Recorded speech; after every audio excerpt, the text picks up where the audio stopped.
Bueno, es una alegría estar acá de nuevo compartiendo esta gran serie que venimos haciendo muy apasionadamente y hoy estamos con Ana María Romano. Ella es compositora y de pronto pues ahorita vamos a hablar de varias cositas, de las experiencias de vida. Este es un programa muy interesante porque estamos pensando que en las experiencias de las personas se encuentran claves para la universidad del futuro que estamos construyendo, como es el primer Zoom que queremos como invitarte a ese relato, cómo ha sido como para ti aprender, cómo han sido tus procesos de autoaprendizaje que son muy valiosos en estos tiempos. Y bueno, Ana, pues bienvenida y que pasemos un rato bueno y acá ahí conversando. Mm. Claro que sí. Buenos días, Andrés, y buenos días a toda la audiencia. Muchas gracias por invitarme a participar en este espacio. Em, entonces, sí, claro, aquí listas. Entonces cuéntanos, Ana, un poco de dónde vienes tú, cómo ha sido como ese proceso de aprendizaje y mirar un poquito. Nos interesa mucho ver como el ecosistema de prácticas que uno realiza a la hora de aprender, como para detectar un poco modalidades de aprendizaje, cómo podemos empezar a rediseñar la educación. Pues y estamos hablando del futuro, pero curiosamente este primer momento es como para mirar un poco, ¿cierto? Como personas clave en la vida de uno, conectores humanos profundos, incluso los mismos territorios para muchas personas han sido como esenciales en lo que son ahorita. Cada uno viene de lugares y de ecosistemas y de ambientes, ¿cierto? Y eso me parece chévere si lo podríamos explorar como para iniciar nuestra conversa. Claro, bueno, yo soy música de formación con énfasis en composición. Mm, em, y me ha interesado trabajar mucho los medios electrónicos, como ese encuentro entre sonido y tecnología. Em, he tenido, digamos que varios momentos que han sido súper como importantes para mí.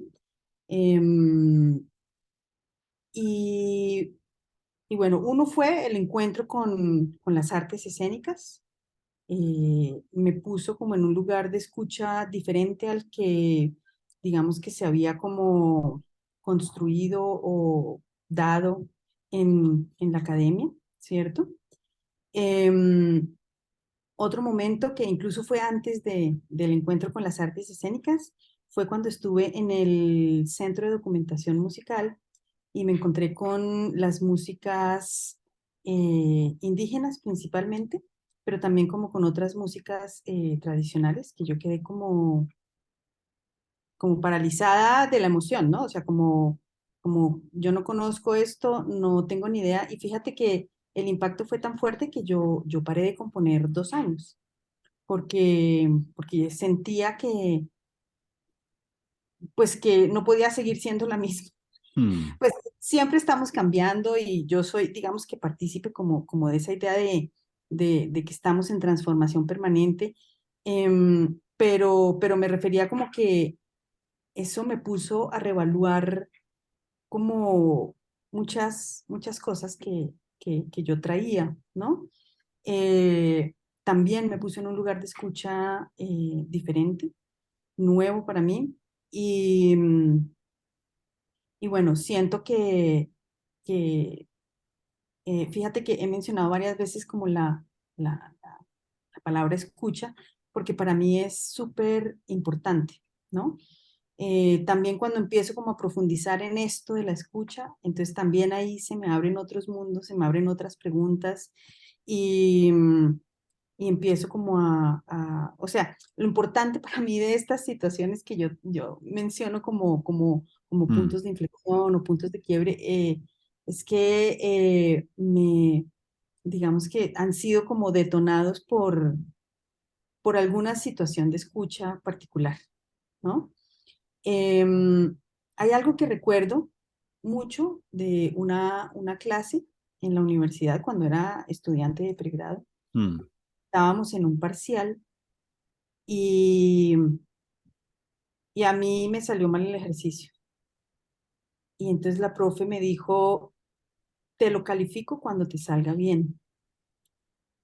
Entonces, a mí eso me resonó muchísimo, muchísimo porque claro, no era una idea como de te rajas porque te salió mal y punto, ¿no? Sino como que, bueno, finalmente, ¿cuál es el objetivo? ¿Que aprendas o que te rajes? ¿No? Mm, Entonces, pues eso para mí ha sido muy importante. Eh, desde el, digamos que en el área docente también para mí ha sido muy importante, fue muy importante una experiencia de 19 años que tuve trabajando con infancia y juventud. Em, fue, era impresionante porque era un espacio de mucha libertad y eso para mí, digamos que fue muy, muy importante porque siento eh, que ahí hay algo muy importante para el aprendizaje, ¿no? mm, Eh, que además no es solamente como entender el aprendizaje como un cúmulo de conocimientos ahí que yo voy interiorizando y guardando en algún lugar de mí, sino como cómo se construyen, cómo se piensan, cómo se transforman. eh, y con las niñas y los niños, esto era, y jóvenes, porque también había adolescentes, eh, era maravilloso, era maravilloso. Em, porque realmente había un espacio había espacios para la libertad, como para concebir de manera colaborativa, por ejemplo, para el mm, diálogo. Algo que a mí me parece súper importante, insisto, es la escucha, ¿no? Como que eran espacios en donde nos escuchábamos, mm, ¿no?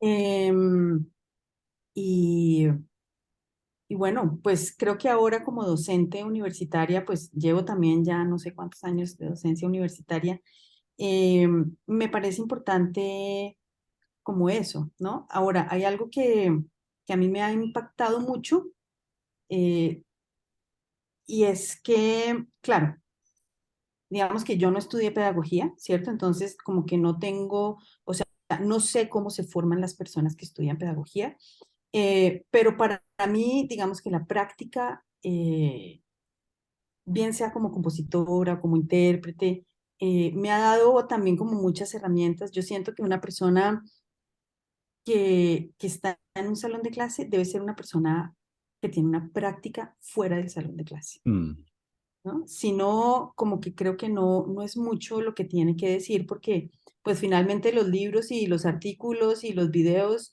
o sea, hoy en día además con internet los encontramos en muchos lugares, mm, entonces digamos que el acceso a esa información pues está, digamos que no caigo como en la falacia hasta decir que todo está en internet porque todo está en internet, eso está clarísimo. Pero sí son como estos, o sea, como que es como ir una maleta en la que voy guardando artículos o voy guardando videos o voy guardando cosas y pues eso creo que no estimula el aprendizaje, no estimula como la creación, la creatividad, las preguntas, porque creo que esa parte mm, se da mucho más, de manera más rica, obviamente, en la interacción, mm, ¿no? Cuando estamos eh, en un espacio compartiendo. Pero entonces, claro, a lo largo de estos años, eh, digamos que pues aparecen situaciones que sobre todo tienen que ver con las diversidades, ¿no? Por ejemplo, cómo reaccionar cuando llega a clase una estudiante con baja visión, por ejemplo. Cómo reaccionar en clase cuando llega alguien con Asperger, por ejemplo. Y todos estos, te puedo dar muchos ejemplos que he tenido en la vida real, ¿no? O sea, no son como por allá que me ah, imaginé porque lo vi en un video, no, o sea, los he tenido en clase, ¿no? Y más allá de eso, entonces también como ¿por qué seguimos en el salón de clase? O sea, es una pregunta que a mí me ronda mucho, ¿no? Entonces, claro, yo no estoy diciendo que tengamos que destruir el salón de clase, pero sí creo que vale la pena como pensarnos y articularnos de maneras diferentes esas formas de aprender. No tengo la respuesta, o sea, para nada, tengo son más preguntas realmente al respecto, ¿no? Sí, Porque siento que igual cuando conozco, por ejemplo, gente, chicas y chicos jóvenes, y yo veo claro y yo digo, uff, claro, o sea, o sea, la diferencia generacional no es solamente una diferencia de edades, sino también de formas de ver y hacer el mundo, que ahí tenemos que conectarnos y tenemos que conversar porque si no, pues imagínate, o sea, como que no va a haber encuentro posible. sí, eso de la escucha es muy importante para la educación y para, sobre todo para todas las relaciones, ¿cierto? La escucha es como un acto de amor, ¿cierto? Porque es como tú poner atención en algo y puedes poner atención en tantas cosas, por ejemplo, de este lugar donde yo estoy, pero uno selecciona y hay una cosa muy importante porque está relacionado con el tipo de atención y esa atención, pues, hemos visto pues que se ha visto un poco interrumpida hoy por tanta gratificaciones instantáneas como de tanta tecnología y de las redes sociales y eso es lo que a veces los maestros están lidiando constantemente con una falta de atención y eso es como la base para cualquier aprendizaje, como a donde tú pongas tu atención, en eso te conviertes porque es como una cosa que se puede cultivar, incluso los tipos de escucha. Total. Hay gente que solo escucha y descarga lo que sabe, decían unos, es una escucha como yo descargo lo que yo ya conozco, pero hay unas escuchas más generativas que logran como mantener como más la tensión, la paradoja, la ambigüedad, la más complejidad, puede uno escuchar más, puede comprender incluso más desde donde las personas se encuentran. Y esa es una de las habilidades del maestro, poder en un espacio, poder como saber muy bien cómo aprenden y qué más bonito como mirar a los niños cómo juegan sin la mediación de un adulto, porque es que ahí es donde están pasando muchas cosas que no necesitan ser enseñadas, sino que están... Es seguir un poquito el hilo también, dicen algunos pedagogos, seguir el hilo de lo que las personas como eh, se ven como más enfocadas a hacer de una manera más natural y mirar cómo cada quien pues aprende de una manera diferente. Entonces el maestro lo que hace ahí es como seguir un poco el hilo de esas atenciones y de esas cosas, esas brújulas internas que tienen las personas para alimentarlas y no como generalizarla. Ahorita yo estaba leyendo un estudio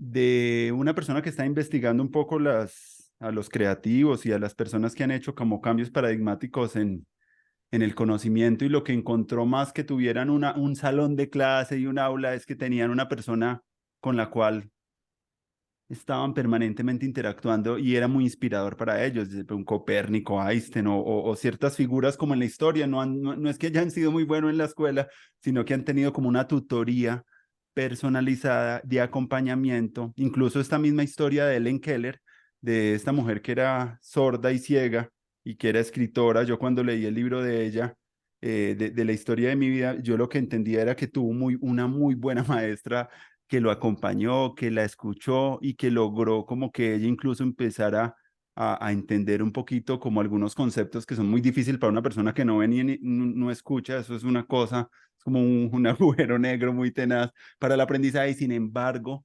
en esa época, el haber tenido esa compañía, lograron muchas personas despertar una creatividad enorme. Entonces estaban preguntando en el artículo que en un espacio pues mucho más grande, con muchos más estudiantes, se dificulta a veces esa personalización del aprendizaje que es muy importante para que personas puedan desplegar todo su potencial creativo. Entonces, y en buena parte también hablando con una profe que trabaja acá con primera infancia, que es Carmen Sabotero, ella me contaba la historia de cómo arrancaba su proyecto y ella decía, es que muchas de las cosas el lenguaje y muchas de las cosas empiezan a aprenderse en el vientre materno. Entonces, como que ella encontró que muchas de las padres y de las familias como que no le cantaban a sus hijos, creían que no tenían una voz afinada y ella empezó su proyecto educativo diciendo, bueno, ¿cómo así? Si el canto y el sonido es tan importante para ese acompañar esa gestación, e incluso los primeros años y todo el trabajo como con la primera infancia está muy mediado por la parte sonora y hay tantas dificultades de conectarnos desde ahí, pues entonces arrancó ese proyecto educativo. Y mira que está muy relacionado con eso, con la escucha, con el sonido, con la atención, con la sintonización emocional que tiene alguien de ver al otro y de reconocerlo y de decir, mira, tú puedes irte por acá y te puedo guiar y eso falta más en los procesos educativos para volver a tener un poco más de personas y de gente muy creativa en los espacios educativos. Entonces, esa escucha es clave para la comprensión y yo siento que para la atención, dicen algunos autores, que filósofos de la tecnología, que, que después del capitalismo va a venir un poquito como el recurso de la atención y no, esos van a ser los nuevos mercados, donde la gente va a poder concentrar su atención y eso es lo que muchas empresas tecnológicas están incluso gastando mucho dinero para mirar a ver dónde poner la atención de las personas. Entonces nosotros viendo lo importante de la atención y lo importante de la escucha, pues estamos empezando a crear estos tipos de diálogos también muy enfocados en poder escucharnos y mirar cómo poder crear un sistema descentralizado de educación que nos permita aprender por el largo de la vida, porque sabemos que el aprendizaje tampoco se agota en unos años, sino que una de las cosas que tiene también los buenos maestros es que son estudiantes de por vida, están aprendiendo todo el tiempo y lo que tú decías lo rescato y es que muchas del background cultural que tenga un maestro, quiere decir lo que ve, lo que escucha, lo que lee, eso es lo que realmente puede inspirar prácticas pedagógicas mucho más creativas. Un maestro que no tenga una práctica creativa de autodidactismo, de autoexploración, de experimentación, normalmente va a estar siempre repitiendo y descargando lo que ya sabe, pero entonces parece que eso también lo decían también otros pedagogos en otras partes del mundo, que ese background cultural, lo llaman como un espesor cultural, es súper clave en lo que yo ya voy a poder ofrecer en un espacio con los niños, pero si yo no tengo ese espesor, pues ahí me voy a ver como limitado en la repetición. Mm. Sí, totalmente de acuerdo, porque justamente creo que uno de los temas importantes es como, cómo, digamos que equilibrar o poner a dialogar como las individualidades dentro del grupo, ¿no? Mm. Porque claramente pienso que uno de los objetivos de la educación tiene que ser estimular la curiosidad y la creatividad. Sin eso, yo creo que estamos perdiendo el tiempo y la energía y todo. O sea, independientemente de lo que se esté estudiando. Ahora, también me ha surgido la pregunta de, bueno, tanta disciplinariedad, ¿no? Entonces estudiamos o música o medicina o administración o ingeniería o no sé qué. Y cuando tú sales a la calle te das cuenta que la vida no es tan disciplinar, ¿no? Mm. Realmente, pero entonces nos metemos como en unos cubículos en donde estamos dejando por fuera un montón de cosas, ¿no? Em, entonces, creo que no sé, como que una misión importante de la pedagogía es cómo no matar, cerrar, acabar, pues esos múltiples intereses en una persona porque decidió estudiar tal cosa. Mm. ¿No? O sea, entonces como tú decidiste estudiar música, entonces ya te tienes que olvidar de la biología y te tienes que Mm. olvidar de la filosofía y te tienes que olvidar de, no sé qué, ¿me entiendes? Como que yo creo que, o sea, no, para nada. Es al contrario, es más bien como si tú estás estudiando música y te interesa la biología o la filosofía o la arquitectura o lo que sea, pues, ¿cómo puedes integrar esos intereses? O sea, ¿cómo puedes articular esos intereses ahí, ¿no? Y algo que a mí me inquieta mucho es eso, cómo la diferencia a veces se borra, ¿no? Mm. Porque asumimos que tenemos que hacer un programa mm, dentro de un semestre, ¿cierto? Entre tantas semanas. Y bueno, me he hecho la pregunta de, bueno, ¿y qué pasa si no? Es decir, de hecho me ha pasado, Mm. ¿no? En alguna clase hubo tanto interés por un tema que profundizamos y profundizamos y al final pues lo que hice fue tomar la decisión como de que un tema que estaba pendiente pues o sea, que era el que seguía, pues simplemente lo saqué, Claro. porque había tanto interés y tanta pasión Mm. por esto que estábamos haciendo que cortarlo simplemente porque es que ya en la semana tal tenemos que empezar tal tema, pues no me pareció que fuera como estimulante para la creatividad ni para la curiosidad. O sea, justamente lo que estaba pasando era que estábamos dándole rienda suelta a la curiosidad y eso en un salón de clase yo creo que es fundamental. O Sí, el sea, asombro y la curiosidad son como, incluso ahorita que se están construyendo los objetivos de desarrollo interior, para complementar esos que hizo la ONU hace tiempo, se están hablando ya, listo.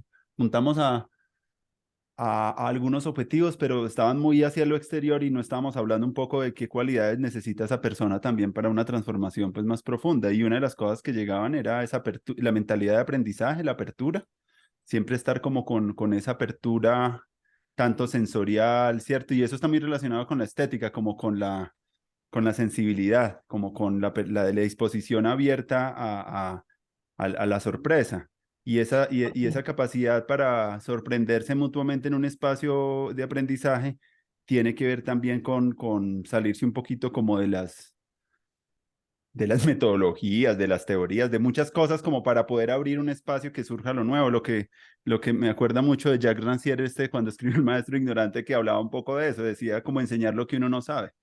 ¿Cierto? Porque para qué enseñar lo que yo ya sé, porque enseñar lo que no sé me va a permitir en un estado más de apertura y de anhelo, de deseo, de aprender algo nuevo. Y entonces él hablaba de que cuando uno enseña lo que sabe, pues estás atontando, decía él, estás como no dándole la oportunidad para que las personas aprendan cosas que pueden llegar por sí mismas y eso es lo más bonito, como cuando uno dice, me asombré o esa curiosidad de que hice un experimento y me surgió o algo surgió, ese acto como alquímico de lo pedagógico es súper clave y requiere pues ceder un poquito también a abrir el espacio de diálogo, ¿cierto? Otra vez a la escucha, empezar a tener una escucha ahí más profunda de los tipos de personas que hay en un curso, de la sensibilidad que hay, de la brújula interna hacia donde se dirigen los valores que más o menos las personas tienen y uno no puede a veces homogenizar las metodologías, sino que tiene que ir un poco como con esa curiosidad de escuchar a las personas y en esa escucha salen muchas cosas. Yo he empezado como maestro en un poco, en incluso a veces a partir de una pregunta, de algo muy sencillo, a veces se dan las mejores clases que cuando yo creo que de pronto tengo todo como muy armado, es como que la improvisación. Y mira que leyendo un libro hace un tiempo que habla sobre la música improvisada en los años 70, muy bacano ese libro, relacionaban mucho la improvisación, ¿cierto? Como también cuando los músicos están muy pendientes también de una escucha de cómo el otro está haciendo. Para poder improvisar se requiere mucho esa escucha profunda. Hablaban mucho de la improvisación y pues recogían una cantidad de artistas de esa época, pues que tú sabes que en esa época hubo como un gran fervor por la parte de la experimentación y ahí me gustaría un poquito conectar con eso. ¿Cuándo fue que tú te empezaste a enamorar de la música electroacústica y de la música experimental y de algunos referentes también que son claves también que estabas escuchando ahí y que te abrieron también la mente y te dijeron como que, wow, esto como que me asombró, sentí curiosidad. Mm, bueno, pues, uf, no, pues, bueno, de referentes puedo decir que, o sea, hay un montón, ¿me entiendes? Es decir, me refiero a que, por ejemplo, alguna vez en clase comentaron, no, que cuando eran buses de estos que conocimos en el mm, pasado, donde había música y bueno, y, y entonces alguien comentaba que, o sea, llegaron a clase y comentaba que horrible la música que ponían ahí en ese bus y que feo. Entonces yo les dije, ¿por qué no aprovechan? Pues ya que están ahí en el bus, mm, van a tomar un tiempo porque pues digamos que la historia del tráfico bogotano como que siempre ha sido la misma, cada vez es peor más bien. Em, entonces, ¿por qué no aprovechan y se ponen a analizar la música que está poniendo, que está sonando ahí en el bus? mm, Además, analizar es, no hay una única forma de analizar, mm, ¿no? Sino que depende, o sea, depende de lo que ofrezca, de qué puede ser lo que te interese a ti en ese momento, digamos que desglosar y empezar a como a desarmar para después volver a armar eso que está sonando mm, ahí, ¿no? Entonces, siento que, o sea, a lo que voy es que para mí escuchar es fundamental. mm, Es decir, darle el tiempo a esa otra situación, que puede ser otra música, puede ser estar en la calle, puede ser una conversación con otra persona o una conversación en un grupo dentro de un salón de clase, mm. ¿no? Em, Porque sí, digamos que quiero retomar un poquito antes de continuar Sí. con lo que me comentaste, que justamente una de las situaciones que considero que son difíciles de estar en un salón de clase es que como que se parte de un principio de un grupo homogéneo, ¿no? Mm, Porque hay que cumplir un programa, hay que seguir unas pautas, hay que asumir que entonces que todo el mundo entiende y trabaja a la misma velocidad mm, y resulta que no. mm, mm, ¿No? Y es tremendo. Yo creo que esa es la parte más, que a mí en los últimos años más preguntas me ha generado y más atención me ha pedido, porque vuelvo a lo que decía al inicio, o sea, finalmente el objetivo es que una persona pierda la materia porque no sigue el mm, cronograma segundo a segundo o que aprenda realmente, ¿no? O sea, que desarrolle como estas eh, curiosidades, habilidades, ¿no? mm, Entonces, a mí eso del salón de clase uy, me viene haciendo como preguntas y ruido hace mucho, ¿no? Por eso, mm. porque, porque asumimos como que entramos a un grupo homogéneo y eso es muy difícil, ¿no? Si estás en una clase de creación, como puede ser composición, como que ahí se asume ya claramente listo, cada quien tiene unos intereses, cada quien tiene unas búsquedas, pero si estás enseñando a manejar un software, un programa, se asume que no, pues que todo el mundo como que va al mismo tiempo, al mismo ritmo, no sé qué, y no, no, no, no, no. Mm, Entonces, también ahí la pregunta que yo me hago es, ¿cuál es el objetivo? ¿Manejar cada cosita del programa en detalle o comprender la lógica del programa para poder enfrentar finalmente cualquier situación? mm, Yo me voy por la segunda, ¿no? Obvio, para poder tener esa lógica del programa, eh, tengo que hacer ejercicios y ejercicios que me permitan saber dónde buscar, cómo hacer las preguntas, ¿cierto? mm, Pero, pero, pero lo digo porque se asume como que si es un programa, entonces es algo duro y como que todo el mundo lo tiene que manejar igual, por ejemplo, y no, ¿no? Entonces, mm, siempre me pongo como que yo ante todo, o sea, por encima de compositora, por encima de artista sonora, por encima de improvisadora, por encima de todo, yo soy escucha. Me interesa.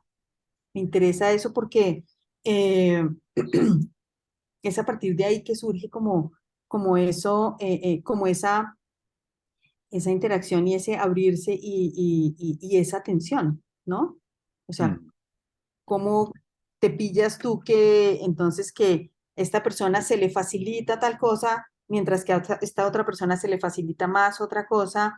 Lo, los puntos débiles de esta persona son estos y estos con relación a eso que estamos tratando como de aprender en ese Sí, salón. eso, y eso es súper clave ahorita que estamos creando esta comunidad de aprendizaje, es que cada quien tiene como, por decirlo de alguna manera, como algo de su carácter que se le va muy bien hacer, se le va muy bien hacer determinada cosa, le llaman eso como el arquetipo principal que tiene uno, el primario, cosas que uno hace y que realmente la gente preguntará, uy Andrés, ¿tú cómo hiciste todas esas entrevistas? Y a uno de pronto le pareció como que no, se fueron dando, pero para otra persona de pronto algo, otras cosas se le hacen más sencillas y descubrir eso es súper importante porque igual como en un equipo o en un barco donde todos vayan, pues cada quien, pues ponerlo en el mejor lugar de desempeño, donde tiene el desempeño más óptimo, pues se pueden trabajar más la lógica de proyectos, que yo creo que la lógica que a mí más me ha llevado como a trabajar cosas de, pues que desbordan un poquito lo que va a poder voy a querer yo enseñar, porque se va a enfocar es a que cada quien se va a ubicar en el lugar para que se haga una creación colectiva entre todo un grupo de personas y cada quien, bueno, si esta persona le va muy bien en la parte del diseño gráfico, le va muy bien hablando, como aprovechar mucho eso, pero yo a veces veo que eso en los espacios de clase, como al querer enseñar tantas cosas, pues uno no alcanza ni siquiera, y también por el poco tiempo, también por el que pasa con los estudiantes, no hay como esa conciencia de que cada quien tiene como ese arquetipo principal y chéverísimo poderlo como al iniciar la clase, como hacerlo consciente, poderlo visualizar para poder que esa persona pues y todo el grupo pues pueda fluir mejor. Mm, Sí, mira que hay algo que me acordé que también me parece importantísimo eh, y es que, claro, digamos que relacionarnos con lo desconocido, como mencionabas tú ahorita cuando citabas a Rancière, mm, es súper importante, ¿no? Porque eso pues te abre nuevas formas de ver, nuevas preguntas, mm, nuevas formas de hacer, eh, y, y claro, y a cada quien como en la posición de docente, pues nos pone a seguir aprendiendo, que eso es súper importante, mm, porque porque como que sí, como que damos por sentado que quien está enseñando es como una voz todopoderosa.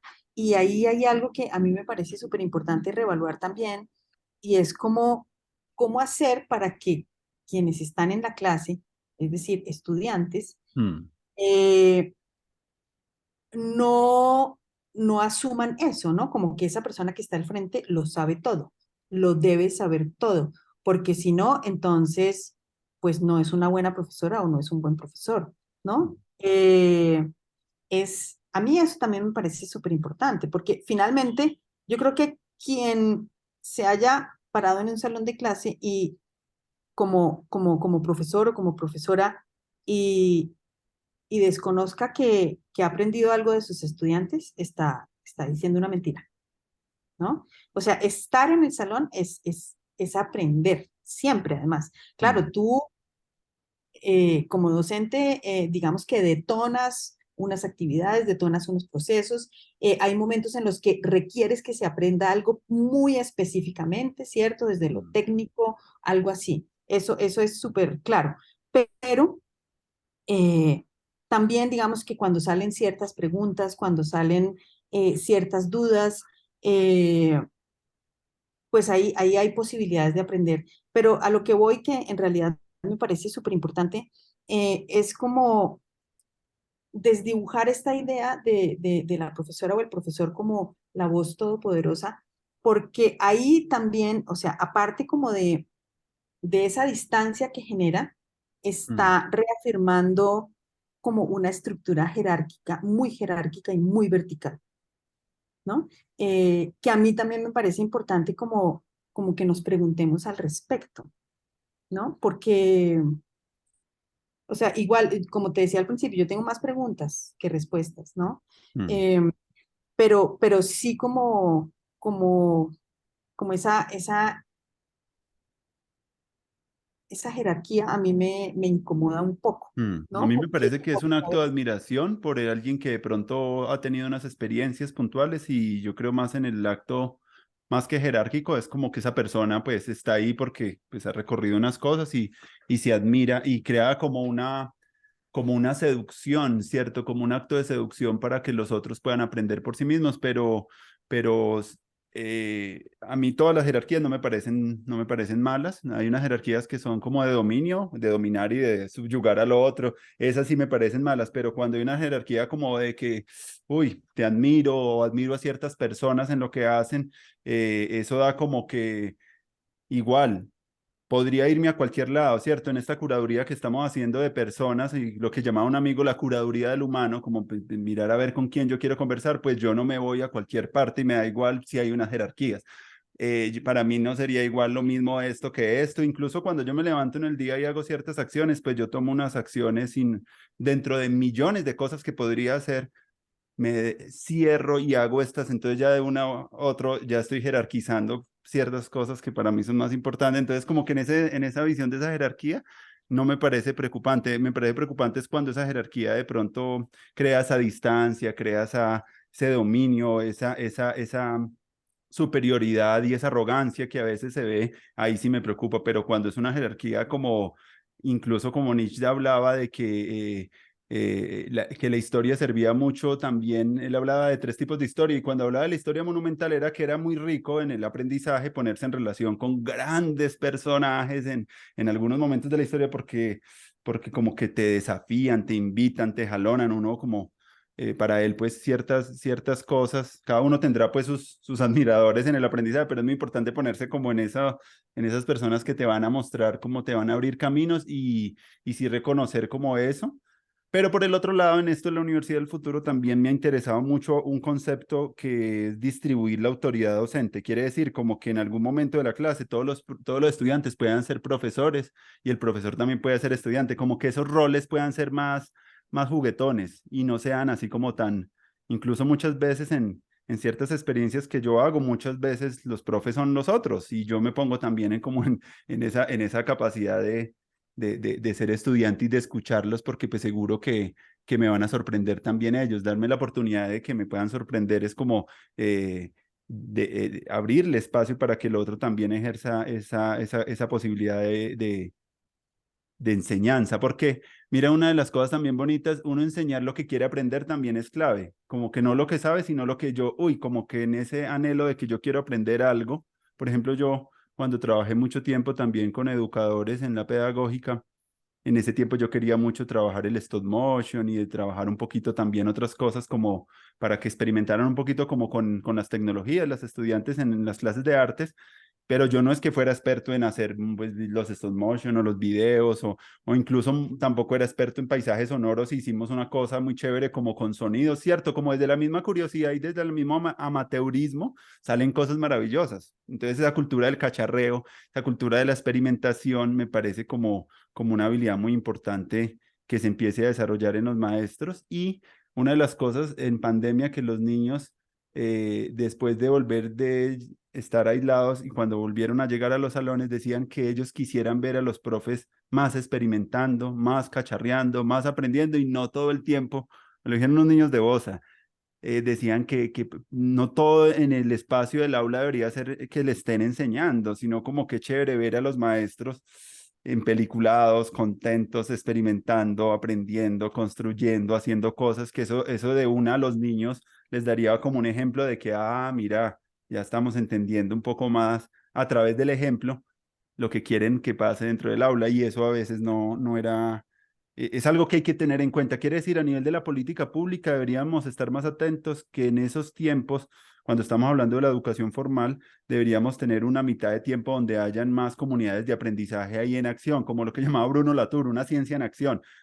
No enseñar la ciencia ya como algo acabado, sino ver a que los profes son como científicos o son como artistas que están ahí en el espacio creando. Entonces, crear esas lógicas así como de bazar, de carnaval dentro de las aulas, eso realmente podría generar en los niños más habilidades de cacharrear, de experimentar. Pero si los profes no lo están haciendo entre ellos y en los espacios, sino que están muy dedicados en la disciplina, en la enseñanza, eso pervierte un poquito también eso que venimos hablando, Ana, y es poder crear esos espacios de curiosidad. Entonces yo creo que se tendría que reformular mucho la temporalidad del aprendizaje y también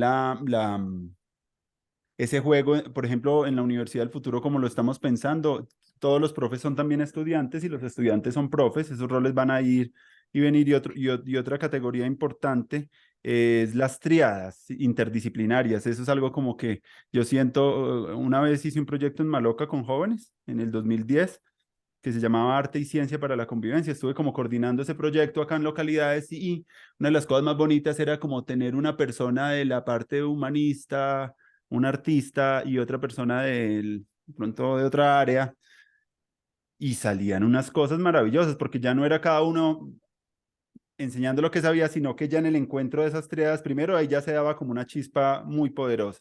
Y luego a la hora de llevar eso ya con los chicos, ya no era como la clase de arte, de ciencia y tecnología, sino que realmente ellos lograban como mezclar astronomía y como con la parte de la luz y la física, pero también desde el arte, y eso salieron unas vainas muy voladas y muy bacanas, y eso me dejó la pista que sería muy chévere como espacios colegiados donde podamos unirnos una persona, por ejemplo, un hacker, una persona como filósofo y otra de otra parte. Uf, eso sería para mí, como yo lo he visto, y también la experiencia que tuve en la Nacional con en algunas cosas de historia, donde había una persona de la filosofía de otra parte, como cosas así colegiadas, para mí tienen un futuro que de pronto podría llevarnos a mirar cómo podrían ser esas clases donde todo el rato se estén desacomodando, ¿cierto? Como que buscar Claro, ese desacomodo para poder sí, como ir a algo nuevo, porque si no hay ese desacomodo, y eso es lo que estamos intentando hacer acá en estos diálogos y en lo que viene,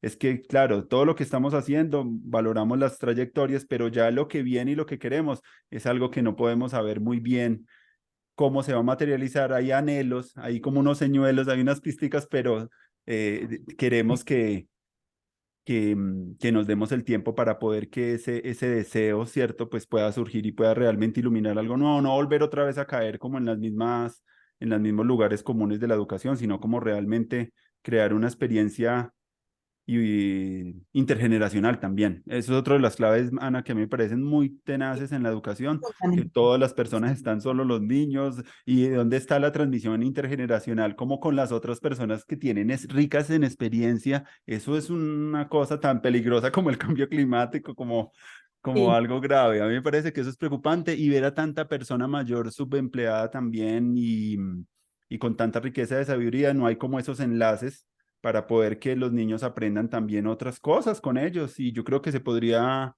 crear también espacios más abiertos para, no solo para la experimentación y para la escucha, sino también para que, sí, para que esa escucha también atraviese varias generaciones y la gente, las personas mayores, eh, tengan mucha vitalidad al encuentro con los jóvenes y con los niños porque ellos van a llenarse de vida porque pues son personas que están así como muy vitales y los niños van a emprender también cosas para eh, cosas que se necesitan buscar cuando ya no es una cuestión de cómo aprender a manejar un software, ni cómo aprender una cosa técnica, ¿cierto? Ni teórica, sino cuando alguien tiene hambre de sabiduría, cuando lo que la gente quiere aprender es cosas no que están en los libros, sino cosas que están en la experiencia oral de las personas.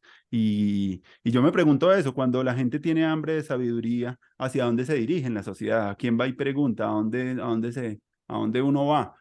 Cosas que no están en Google, cosas que no están, sino cosas que tienen que ver con el significado profundo de la vida, del duelo, de la muerte, de la amistad, de todos esos valores que de pronto una persona pues ya más, con más experiencia pues puede tener algo que contarle a los niños.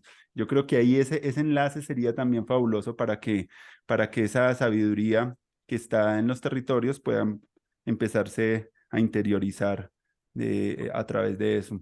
Sería lindo y además también incluso podrían incluso estas personas que viven también con muchas dificultades o están muy aisladas o están en los parques, pues puedan sentirse más útiles y puedan ser beneficiosos para el aprendizaje de la sociedad. Yo creo que ese puente, un tipo de educación del futuro debería pensárselo bien y ser muy imaginativo en cómo haríamos ese encuentro para que incluso para la cuestión del género, que me parece un tema en el que tú también has estado trabajando, me gustaría que también habláramos un poquito de ahí. Yo creo que esa transmisión intergeneracional, vía estructuras más intergeneracionales, uno podría tener arquetipos de la masculinidad más poderosos a los que normalmente a veces uno se limita y empezar a ver, ve, mira cómo hay esto y cómo también uno se puede distanciar, pero también cómo también uno puede aprender en que todo, no quedarnos también con que los niños ahorita sientan miedo a ser hombres y se sientan como poco orgullosos de su hombría, sino como también invitar a que hay posibilidades de ser, de otro tipo de roles que son diferentes pero no que tengan miedo porque hay una cultura también pues muy actual de que se mete como todo en una misma maleta de que, cierto, como la masculinidad, como que no, eso sí no, y como que lo único que le queda al hombre sería entonces encontrar en lo femenino como ese complemento, pero también yo siento que hay unas cosas del ser hombre también que se deberían también endulzar y una narrativa mucho más poderosa de lo que significa eso, no solamente de que eso solo es como patriarcado o eso es como violencia o eso es solamente arrogancia, sino que también encontrar en nuestros maestros, nuestras personas, incluso en nuestros amigos y en las generaciones como otras historias mucho más ricas de esos relatos de cómo ser eso. Entonces ahí es donde yo siento que la educación tiene que ser muy ingeniosa para construir como espacios donde sí, está bien aprender cosas técnicas, está bien aprender cosas disciplinares, interdisciplinares, pero bueno, y esas cosas del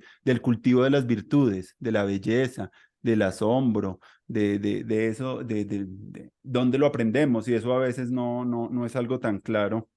Y quiero que mucho de eso también podamos como enfatizar porque hay una crisis actual, Ana, muy fuerte de salud mental en el mundo y crisis del significado y de propósito y mucha depresión, muchos suicidios y eso nos está leyendo bien, nos está leyendo muy bien que lo que falta ahí es más sabiduría, más potencia de cómo las personas pueden encontrar un significado, que les den ganas de vivir, que digan, uff, qué bacano, me voy a levantar, voy a hacer esto, voy a tener ese entusiasmo y esa libido, digámoslo así, activa, es lo que en los jóvenes debe empezar a crecer más.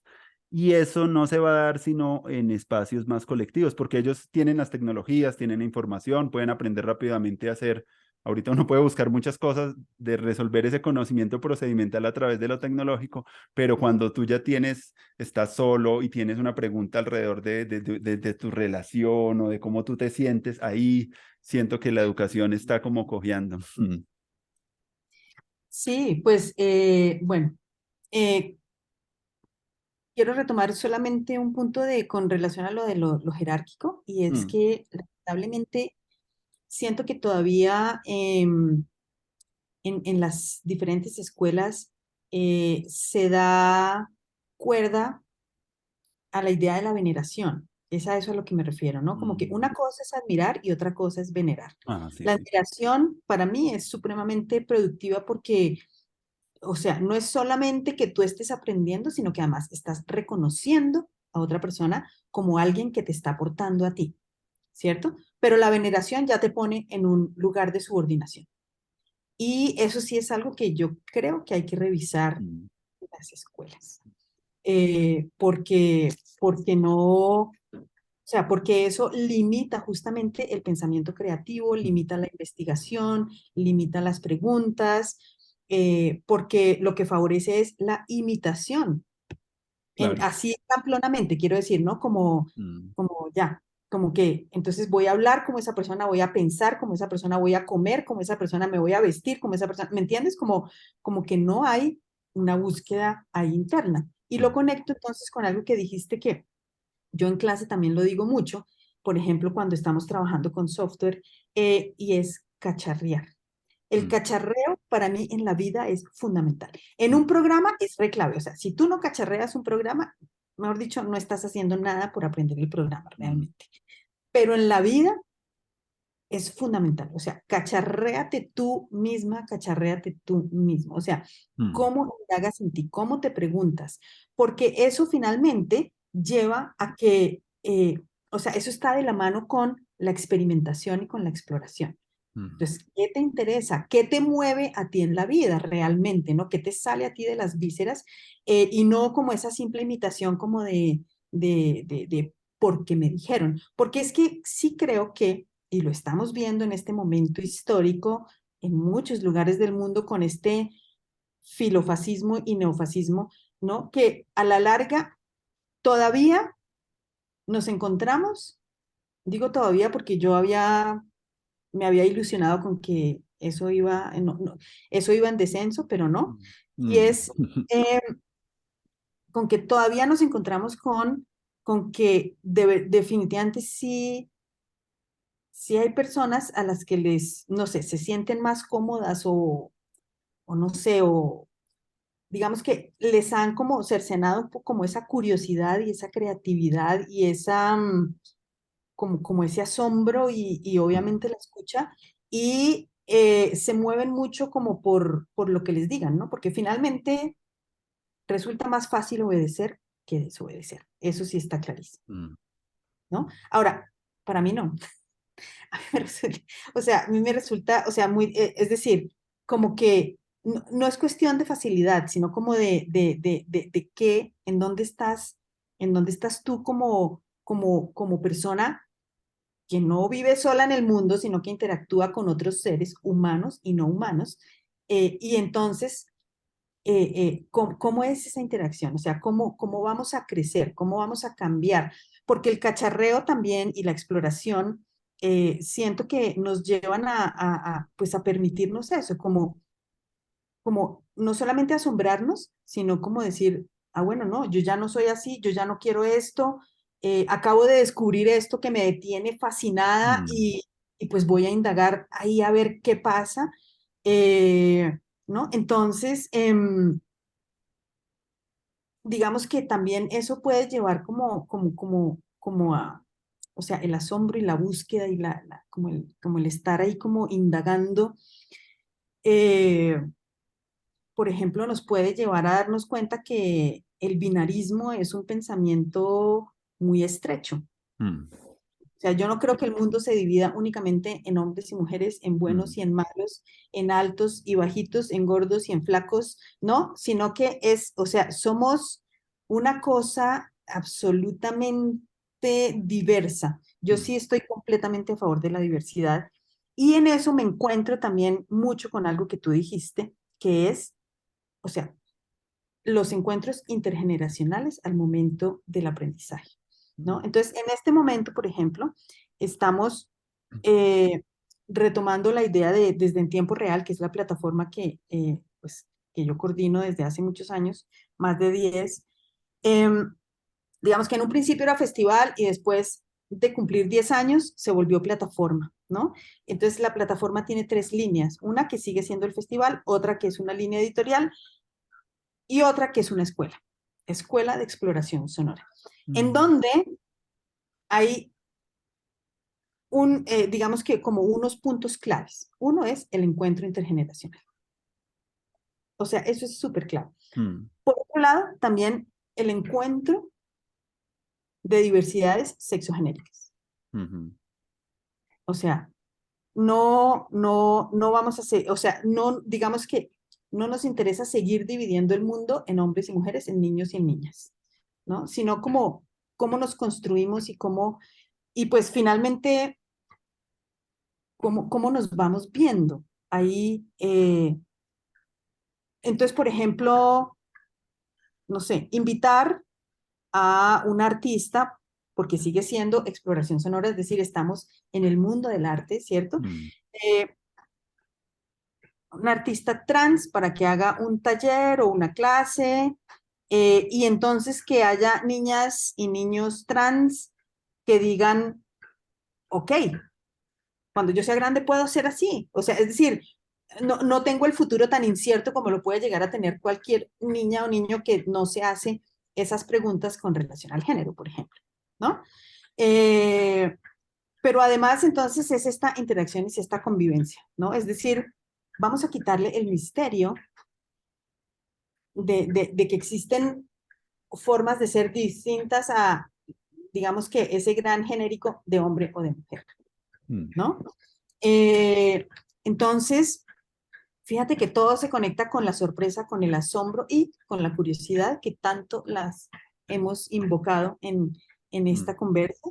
Eh, y parte de la exploración, o sea, como de la idea de la exploración y de la experimentación, siento que, y bueno, y con el cacharreo, siento que, como te decía hace un momento, digamos que parten de, como de unas preguntas y unas búsquedas interiores, ¿no? O sea, no es que yo ponga a experimentar a la otra gente, ¿no? Sino que desde un principio yo estoy experimentando, mm, ¿no? Y entonces al compartir esas experimentaciones, ahí es cuando empiezan a emerger, ¿no? Un montón de sinergias, de resonancias, de preguntas además como de poder tener la posibilidad de ver que el mundo es de verdad ancho. O sea, es decir, ¿no? No podemos seguir como pensándonos en moldes, incluso, digamos que mi fantasía mayor sería como eso, como que no nos refiriéramos a las personas ni como hombre, ni como mujer, ni como trans, en el sentido de como porque eso siguen siendo categorías y al establecer categorías, pues estamos estableciendo límites, ¿no? Entonces, es más como, como, como de asumir las posibilidades, ¿no? Mm, O puedo ser esto, puedo ser lo otro, puedo mm, ser esto y esto, o sea, que no sea desde lo excluyente, ¿cierto? O soy esto o soy lo otro, no, puedo ser esto y puedo ser lo otro también, ¿no? ¿Cómo convergen todas? Porque es que el binarismo, una de las cosas que me molesta del binarismo mm, es que parte de la exclusión, ¿no? mm. Tú tienes que escoger esto o esto. Eh, Sí, como y moldes muy rígidos para una cosa tan amplia que somos nosotros y tan única en el universo como para reducirnos como tan poco. Pero también, pues, lo que muestran también algunos estudios del feminismo contemporáneo es también que lo que ha adolecido mucho ese trabajo ha estado mucho en la parte biológica también. Hay unos rasgos también y hay unas cosas que nos hacen únicos entre los géneros que tampoco se puede también borrar tan fácilmente dentro de la discusión de acerca del género. Hay ciertas cosas que aplican, pero hay otras cosas que a alguien le escuchaba decir como una metáfora muy chévere para lo del género y era pensándolo como si como el magnetismo, ¿cierto? Como si fuera como el magnetismo, como cosas así como polaridades que están como que esas polaridades incluso no solamente están en uno, sino están en el universo, ¿cierto? Están en la gravedad, están en principios donde incluso acá, por ejemplo, en las culturas ancestrales, las dos lagunas, allá en el pueblo Misaki, que esa laguna pues surge como el pueblo, ¿cierto? Como esos principios de lo masculino y de lo femenino parecen estar como en el universo, no solamente en las personas. Entonces, como que siendo esos principios o esas polaridades, también pensarlas también como si fueran como complementarias y no, y también más circunstanciales, también chévere, también pensarlo como tú lo estás pensando, porque no es solamente pensarlo como algo tan fijo, sino que algo también susceptible, como si fuera como las fases de la luna. Hay algunos momentos pensar como eso así, no tan, como tan todo el rato así luna llena, sino que pues hay varios ciclos y pensarlo más así pues también podría ser bonito. Incluso alguien que le escuchaba hablar del poliamor y de esos temas, él hablaba de eso, que él como en esa búsqueda ha encontrado que en algunos momentos de su vida se ha visto como más enfocado a esa experimentación, por otro lado se ha querido también más la monogamia. Entonces como que no es algo como que te selle y te identifique y te diga como, te dé como un rol o un carácter ya de por vida, sino que eso también va a ser muy circunstancial también, de acuerdo a igual que cuando uno aprende, en algunos momentos donde uno está aprendiendo más, otras veces enseñando más, a veces uno cultiva, otras veces como que siembra y otras veces cosecha. Hay unos momentos no puede estar haciendo las dos cosas al mismo tiempo. Hay unos momentos también donde uno se ve más enfocado hacia lo interior y otros momentos donde está buscando como más, ¿cierto? Y es como una cosa más juguetona que una cosa así como de roles tan estrictos. Y a mí me parece que lo potente también de toda de todo lo trans que siendo, por ejemplo, uno trans, uno puede tener un pensamiento trans, uno puede tener una sensibilidad trans también de poder estar más abierto a la belleza de todo, sino como unas visiones, como tú dices, más binarias, como que lo trans como que atraviesa, como que te permite profundizar y ver al otro como un ser único también, como un ser que tiene... A mí también me parece interesante esa concepción de lo trans en el sentido de algo como que nos pone a nosotros a preguntarnos por una identidad que no esté solamente centrada en nuestra genitalidad, sino como en una cosa, en una forma de ser. De pronto a futuro eso yo no voy a hacer la pregunta de cómo me transformo yo en otro, ¿cierto? Que yo creo que cambiar el sexo también es algo como complicado, porque eso también está muy raigado como en nuestro ADN y en nuestra genética y en muchas cosas, pero podríamos uno tener eso como más, esas cosas trans como más a lo interior, como ser trans internamente y no tanto como que sea hacia lo exterior. No sé si de pronto me hago comprender como una visión de que esa visión nos va a permitir nosotros como abrirnos a muchas modalidades de lo sexual, de la apertura relacional, de tener mayor diversidad, digámoslo en ese sentido, lo trans a mí me parece muy profundo y muy poderoso porque me permite a mí como sin yo tener y asumir eso, poder estar con otros de una manera más abierta y menos llena de prejuicios. Y yo creo que esa cosa que tú ahorita hablabas de que estamos yendo como hacia otra vez, hacia esos fascismos y esas cosas así como más conservadores, se deben tal vez en que no hemos desempaquetado como muy bien a nivel social los temas de la sexualidad. Y eso es una cosa que al tenerse como tabú y por allá soterrada, pues eso hace que también eso cree un clima muy perjudicial para lo que es eh, la libertad, el anhelo, el deseo, la búsqueda, todo lo que estamos hablando, esas cualidades de la libertad, del asombro, cuando están en cuerpos como con represión o como cuando están en cuerpos muy de personas que han tenido apegos inseguros en sus primeras infancias, eso genera egos muy rígidos y personas muy que se están hipervigilando, están muy controladoras, les va a costar mucho explorar, pero porque eso también empieza en el vientre. Lo que han mostrado los estudios de la epigenética en el mundo es que si no prestamos atención a cómo llegan las personas al mundo, eh, nos va a ser muy difícil, por más que lo intentemos, pues crear personas que sean abiertas al cacharreo, a la exploración, pero porque van a estar con mucho intensidad de estrés en los primeros años y ese estrés que no se puede elaborar y digerir, pues te va a volver una persona como más retraída y más atravesada por otras emociones que no son tan chéveres como miedo, culpa, vergüenza, ¿cierto? Todo ese tipo de cosas, pero si en tus primeros años muestran los neurobiólogos, hay un clima emocional rico de sintonía emocional, de escucha, de atención, de presencia. Y creo que la escucha es pura presencia. Donde hay presencia, ya el niño ya va a sentir que ve, voy a poder explorar, voy a juntar estas dos cosas, voy a construir esto.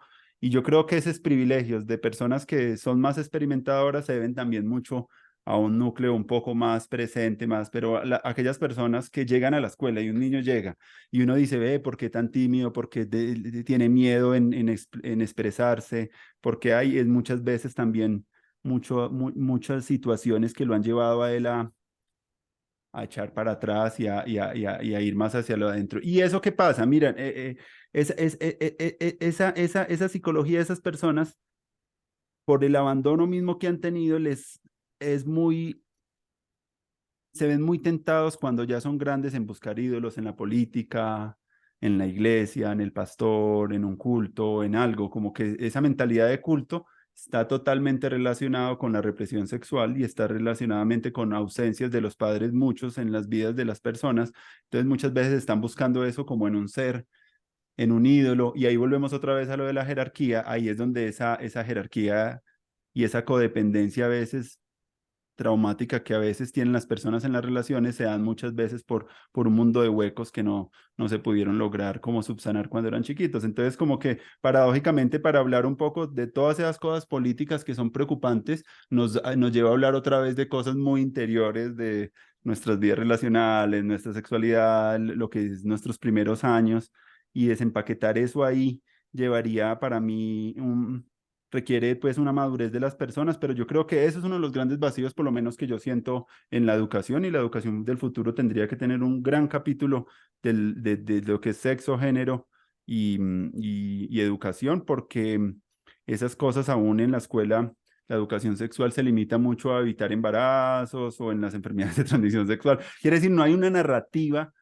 poderosa frente a algo tan importante en la vida que estructura muchas cosas, tanto a nivel personal como a nivel político. Entonces yo creo que me gustaría que pudiésemos aprender mucho más cómo poder en según cada edad, ¿cierto? Porque pues eso también eh, limita mucho las didácticas y metodologías para meter esos temas, pero cómo se puede empezar, sobre todo con los profesores, a ser conscientes de eso para poder incluso que nuestras clases sean más creativas, que podamos romper patrones de, de aprendizaje que son como muy prejuiciosos, muy sesgados, como buscando siempre como los lugares seguros, pero para poder generar esa mentalidad más del cacharreo, del aprendizaje, de la experimentación, sí se requiere como una mirada más en profundidad de esas experiencias de primera infancia y de la gestación y de cómo llegan los niños acá y las niñas.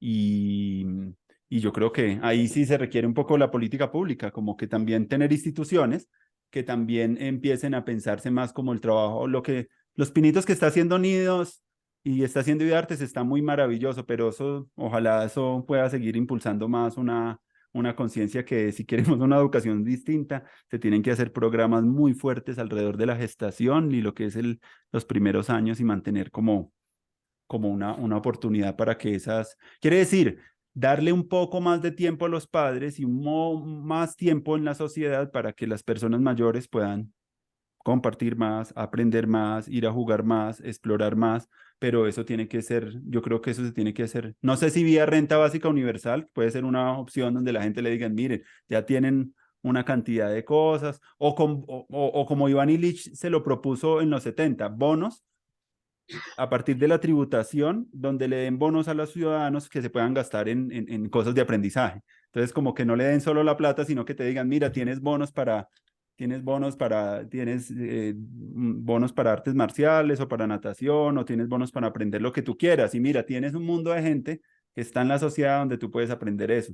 Eso sería una cosa que sería una utopía muy bacana de que nosotros pudiéramos recibir como no solamente dinero, porque pues eso perfectamente no puede ser una solución, pero sí como infraestructuras en los territorios y donde yo me pueda gastar un poco a partir de bonos, conocimientos con otras personas. Eso crearía también unas dinámicas muy bacanas de educación, porque yo siento que el problema de la educación ni siquiera está en el salón de clases, sino está en cómo diseñamos las ciudades, cómo nos pensamos la movilidad, cómo pensamos los espacios donde trabajamos, como los espacios donde estamos como sembrando, ¿cierto? Donde estamos como sembrando iniciativas nuevas. Porque a veces yo que vengo del mundo más de la pedagogía, y es un poco de lo que también me aburrió un poco de ese mundo, es que se quedan en currículo, didáctica, clase, maestro, y yo lo que me he dado cuenta ahorita con esta serie grande que estoy haciendo de educación, hablando con gente muy diversa, es que he entendido que la educación para cambiarla no solamente está en como en esas cosas de la institución, sino que nos toca ya que irnos de ahí, empezar el éxodo. Y ese éxodo se hace es como cuando empecemos nosotros a crear pues como sociedad civil, una soberanía educativa, así como hay soberanía energética, soberanía alimentaria, crear los mismos ciudadanos, espacios educativos construidos por ellos, fortalecidos por ellos, con metodologías muy poderosas, uniendo un poco todo este capital creativo de la sociedad, es como el sueño que tengo, y ir empezando a dar pasos para que desde el embarazo, ¿cierto? Por eso tuvimos capítulos que tenían que ver con la partería, con la crianza, con estos temas, porque esos temas son esenciales, pero también hemos hablado un poquito de temas de arte, ciencia y tecnología, que también hemos hablado hoy un poco de eso. Y otros temas muy diferentes y empezar a que esas personas que tienen esos temas se puedan conectar con otras en pequeños grupos y esa Universidad del Futuro lo que es un mundo de redes, compartiendo conocimiento, incluso con residencias donde la gente pueda ir a hacer una residencia en un lugar que quiere aprender algo y decir, ve, huepucha, qué potente lo del viaje también. Yo cuando trabajaba en la pedagógica hacía a veces viajes, ya no los volví a hacer, pero lo que aprendíamos en esos viajes yo no lo lograba hacer en todo un semestre.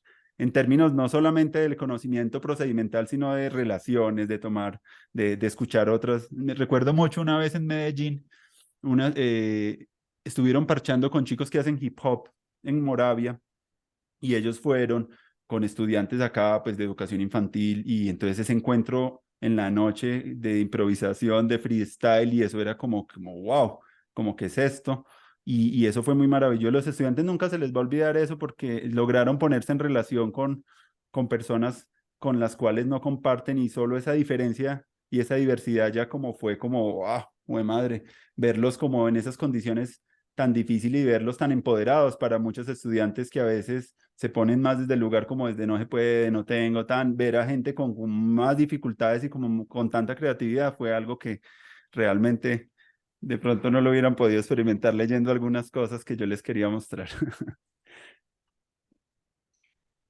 Sí, pues creo que hay algo que también creo que es importantísimo y es como estimular como la confianza. O sea, Mm, más que estimular, como que construir, ¿no? Como, no solamente eh, como que, bueno, confío en lo que está diciendo la persona que está ahí al frente, mm, sino como confío en lo que yo puedo hacer con lo que esa persona está diciendo ahí al frente, mm, ¿no? Creo que eh, es súper clave. Digamos que otro de los puntos que a mí me genera como, no sé, vamos a decir que preguntas, pero pues va más allá de las preguntas, a veces puede ser como incomodidad, em, es el tema de las calificaciones, mm, porque,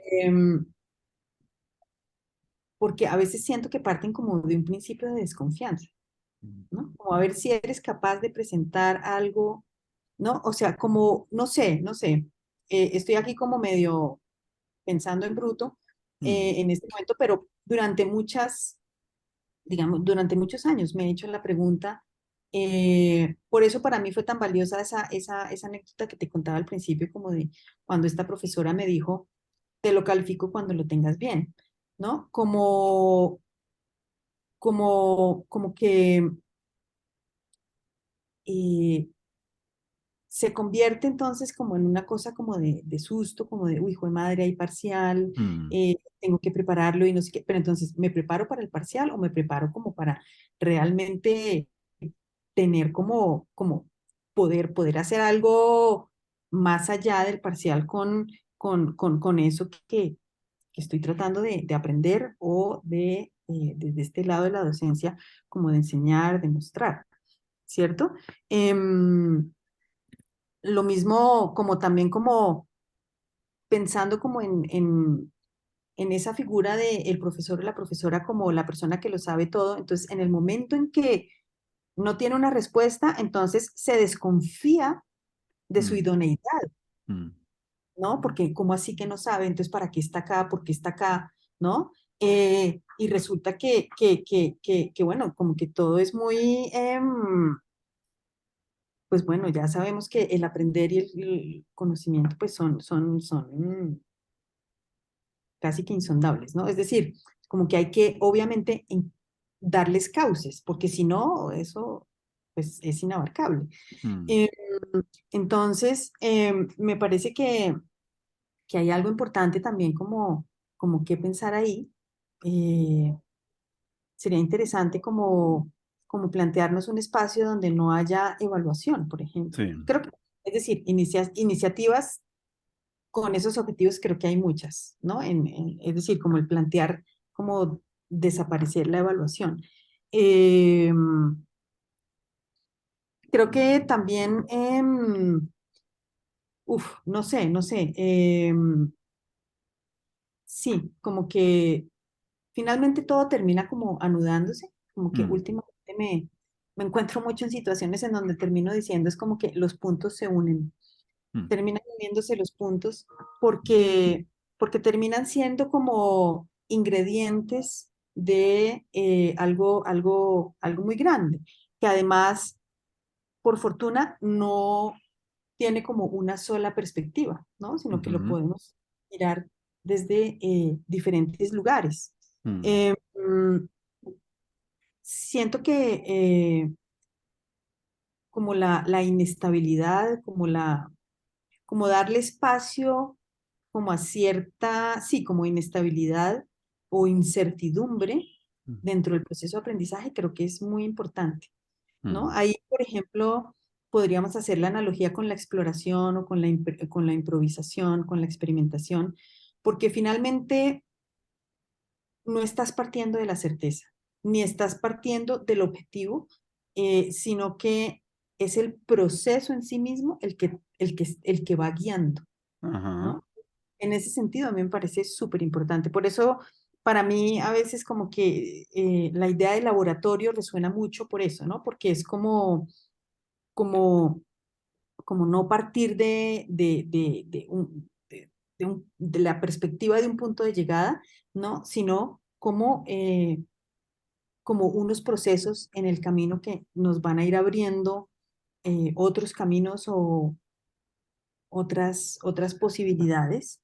Eh, y entonces como que sí, digamos que yo ahí reivindico como esa posibilidad de como de la no certeza. Mm. No, y Eh, más en estos tiempos que son tan inciertos. En las teorías del caos hablan de que cuando los sistemas dinámicos entran en caos, pues se vuelven muy susceptibles a las condiciones iniciales. Quiere decir, hay algo que estamos como en un tiempo entre mundos, hay algo que sabemos que no está funcionando bien en la política, en la economía, en la educación, en la publicidad, en el marketing, muchas cosas que ya no nos, como que no nos atraen ni tienen ese mismo lugar que se tenían en años atrás. Después de la pandemia entramos en un remolino de caos y eso viene desde antes. Los que trabajan un poco esos ciclos largos, eso viene ya hace un ratico. Pero entonces es muy importante como que en esos mundos donde hay mucha, empezar a construir el nuevo mito, como algo que pueda llevar a que que se genere confianza entre las personas y que se pueda cooperar. Porque si no hay algo, claro, hay algo, nos podemos quedar viendo solo el colapso y lo distópico y lo malo, ¿cierto? Y esa conciencia no es sostenible hoy, sino que requiere que nosotros empecemos a reunirnos, a conversar, a mirar como de una manera muy abierta y con apertura a dónde podemos ir construyendo lo otro que sí es realmente nuevo. Entonces, entonces, todo lo que se está haciendo ahorita es un poco como la creación de esas nuevas. Claro, es importante el logos, ¿cierto? La racionalidad, la comprensión. Es necesario también el mito para unir a las personas en algo como que jalone un poquito el deseo de algo nuevo, pero esos mitos no pueden ser verdades así dogmáticas, ni absolutas, ni cosas como tan certeras, sino que son como juegos, son como lo que llama este filósofo Kevin Kelly, protopía, que es un concepto que nos gusta mucho, no es la utopía de allá es la meta para donde vamos a llegar, sino pequeñas cosas que tú haces día a día para crear un mundo mejor, crear tener mejores relaciones. Entonces, lo protópico es una actitud de pequeño alcance de ir haciendo cosas para hacer que las cosas sean diferentes a lo que fueron. Y esa conciencia protópica es muy bonita porque está más allá de lo distópico, que es que el cambio climático, que esto se va a acabar, que el desastre, que tales. Esa conciencia a veces en los niños, en los jóvenes, se inundan de eso y se inmovilizan su capacidad de agencia. Y lo que necesitamos en educación es que la agencia humana, la agencia ciudadana, la posibilidad de expresión y de libertad, pues esa voluntad de poder se pueda generar. Y esa voluntad de poder no se puede generar en un contexto solamente de pura crítica, de pura deconstrucción, sino que requiere un entorno, pasar de esas filosofías de la sospecha a lo que llamamos las hermenéuticas de la confianza, como espacios donde a través de la escucha se pueda ir creando como un espíritu colectivo y ese espíritu pues sí tiene un norte, pero sabemos que no es una cosa tan fija, porque cuando la gente tiene como teorías tan fuertes o se instala mucho como en visiones, eso inmoviliza mucho la verdad del trabajo que requiere la sociedad. Entonces, como que la invitación también es que en estos momentos de tanta incertidumbre y ambigüedad, eh, tener la apertura para construir colectivamente con los otros algo que realmente necesita ser nuevo. Y para que eso sea nuevo, nos tenemos que cada uno desubicar de los lugares comunes de donde uno viene, de lo que uno sabe, incluso dejar un poco todo eso ahí para entrar en un estado como más de improvisación y más de orquestación de toda esa diversidad, que es lo que yo creo que si nosotros nos organizamos mejor como sociedad civil, y empezamos a valorar también pues las capacidades que hay en las personas, las habilidades también técnicas, la sabiduría que hay en la población, podemos rápidamente dentro de unos años, no sé cuánto se nos llevará, ya empezar a crear esa estructura de flujo y de aprendizaje, donde las personas puedan estar yendo y viniendo y aprender por el largo de la vida, que normalmente podamos estar aprendiendo cosas nuevas en tiempos de incertidumbre es maravilloso porque entonces vamos a tener más capacidades de lidiar con el error, con la ambigüedad, pero cuando entonces tú no tienes esas habilidades interiores para aprender, te pasa algo y vas a entrar en espirales descendentes de mucha depresión, de mucho susto y eso inmoviliza. Pero entonces yo creo que lo primero que tenemos que hacer, y es lo que pues yo quiero y estoy como entregado como en eso, en cultivar como esa tribu.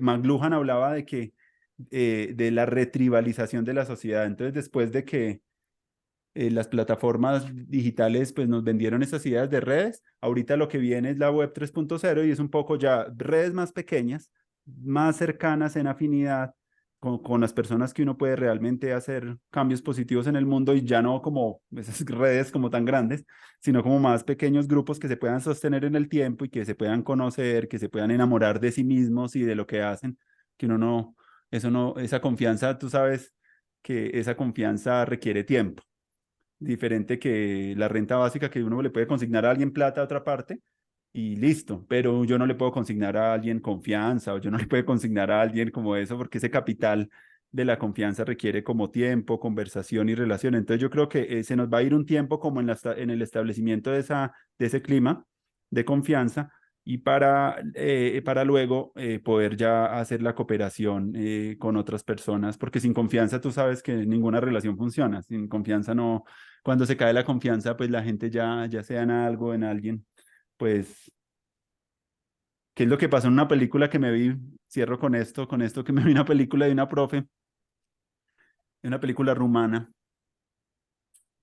La profe como que grabó un video como de una relación sexual de ella con su pareja y yo no sé por cómo diablos eso se escurrió por las redes sociales y cuando ya va a la escuela eso se volvió un boom, entonces perdió toda la confianza por toda la... Pero lo más interesante es que en la tercera parte de la película están en la escuela y todos están juzgándola a ella pues como el chivo expiatorio de lo pues más perverso de la sociedad y pero se muestra mucho la hipocresía de todas las personas frente al tema y como una cosa que debería haberse quedado en el espacio de lo privado, al llevarse a lo público se genera una distorsión tenaz.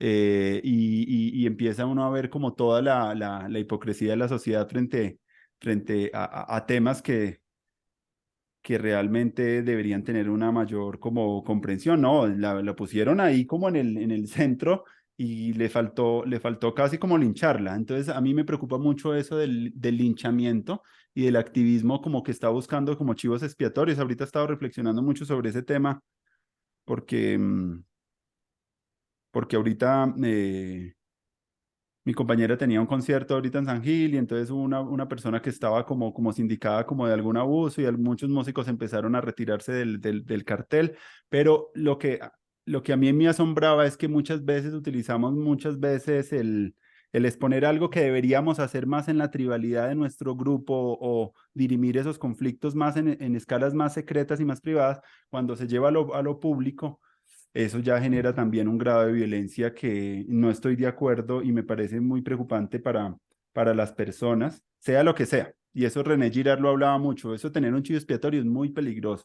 y no podemos también crear una cultura solo de avergonzamiento y de escrachamiento, porque eso realmente, pues sí está bien para denunciar, pero ¿dónde está la construcción de esa cultura nueva que estamos construyendo? Volvemos otra vez a lo mismo.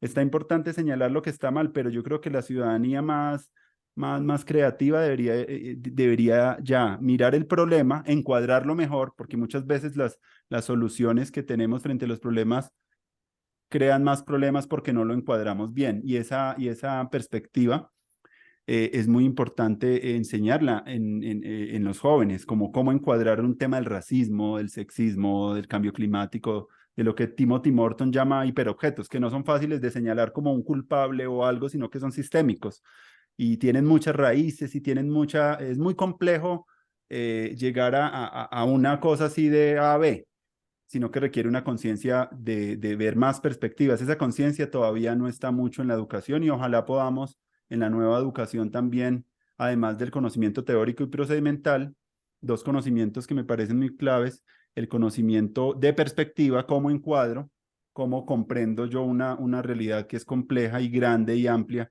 y cómo qué herramientas yo tengo cognitivas para enfrentar esa complejidad y por el otro lado el conocimiento participativo que es muy chévere porque ya es como el que me permite aprender, ya es como estando, compartiendo entre pares, un conocimiento que ya no es tanto como sino como el compartir, como en el estar haciendo con el otro, pues se va como participando y eso se va generando como mucho conocimiento del que nosotros hemos aprendido en la vida se ha dado más por esa participación, de estar en lugares, de estar escuchando cosas, de estar participando activamente con una comunidad.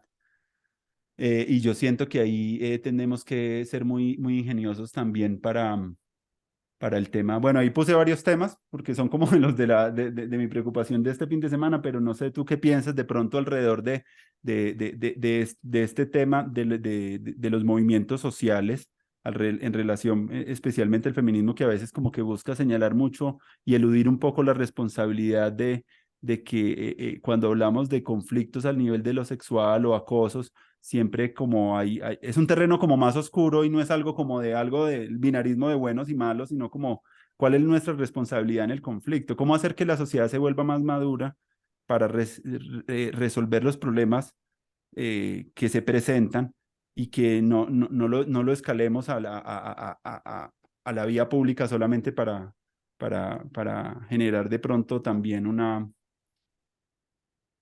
conciencia del linchamiento, del acabar con la otra persona, como de la venganza. ¿Tú cómo ves eso?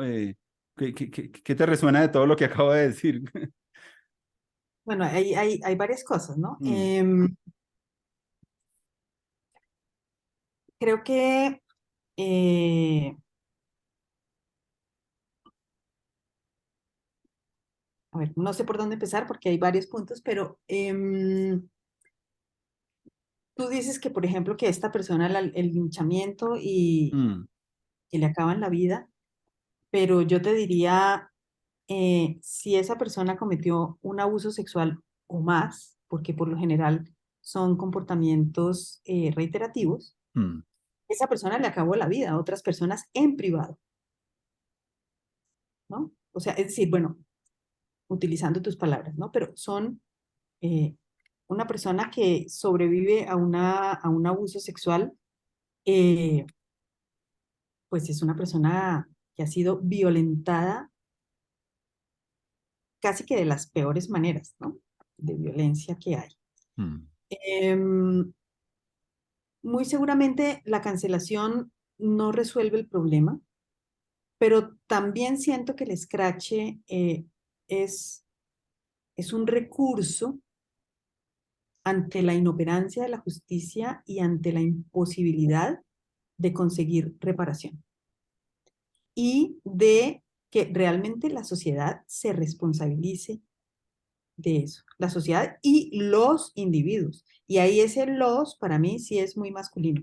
Sé que ha habido mujeres que han abusado, pero sabemos que los porcentajes son unas diferencias enormes, ¿cierto? mm, Porque eso hace parte de un sistema clarísimo en el que estamos, que es el del patriarcado.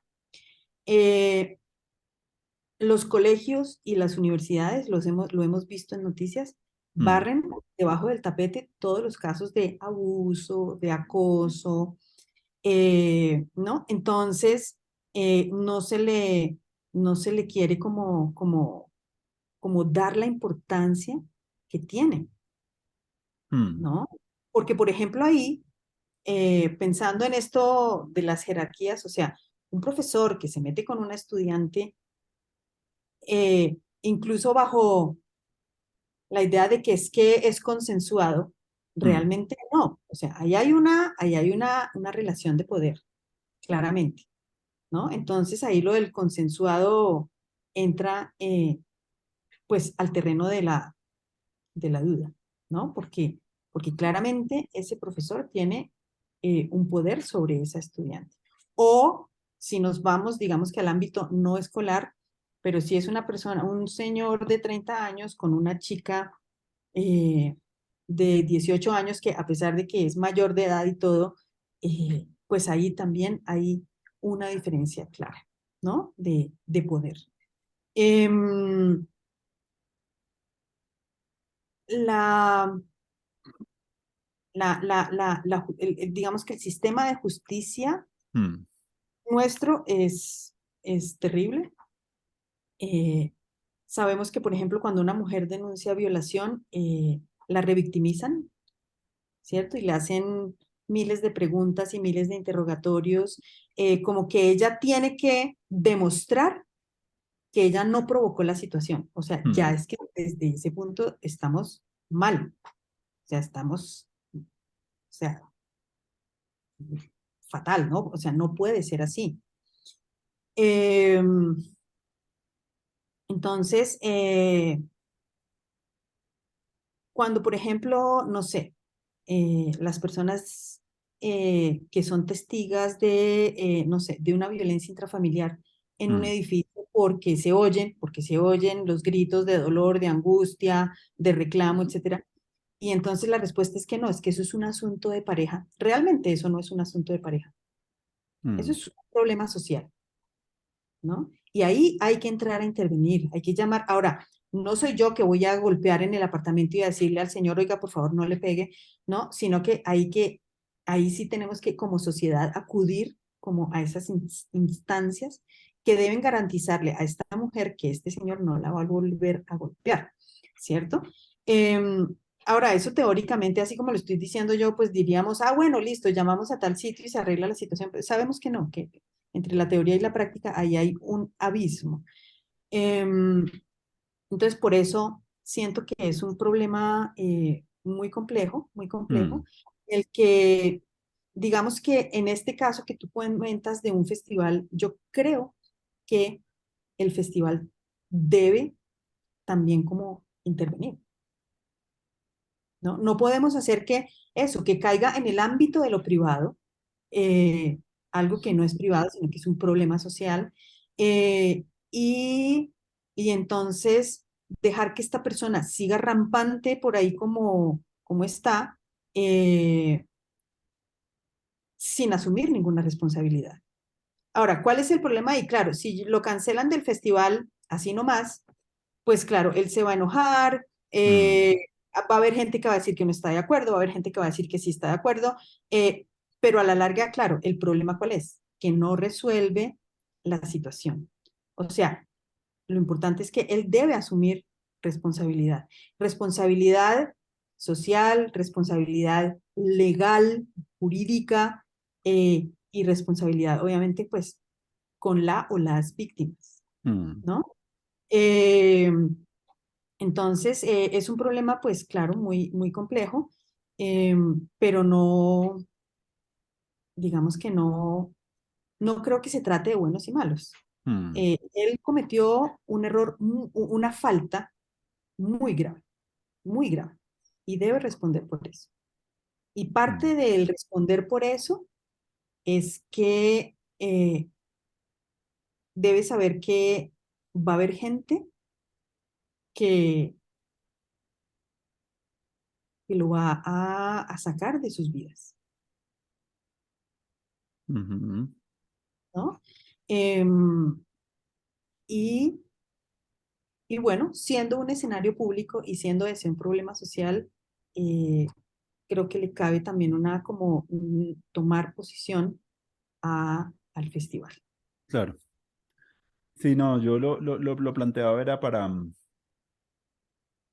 observar un poquito cómo podríamos mejorar también como sociedad, como, claro, si nos están saliendo todo ese tipo de casos, eso requiere una mirada más profunda de todos frente a esos temas, porque algo está pasando. Eso como que presten atención de que algo, y lo veo más como en la oportunidad para que a veces, muchas veces en el asunto de las relaciones también, como te dijera, a veces las relaciones terminan muy mal, ¿cierto? Entonces, cómo lograr como mirar la responsabilidad que hay tanto en las relaciones, no solamente en uno, sino en las dos personas, para mirar qué cosas son las que está, para no quedarnos solamente como una herencia de la victimización de las mujeres, sino también mirar también cuáles las sombras oscuras que hay ahí, tanto en hombres como mujeres y en las relaciones, y cómo hacer que eso se pueda dirimir de una manera más constructiva, que pueda ser aleccionadora para toda la sociedad y no solamente pues la del tono pues así como castigador por mano propia, y como pues siento que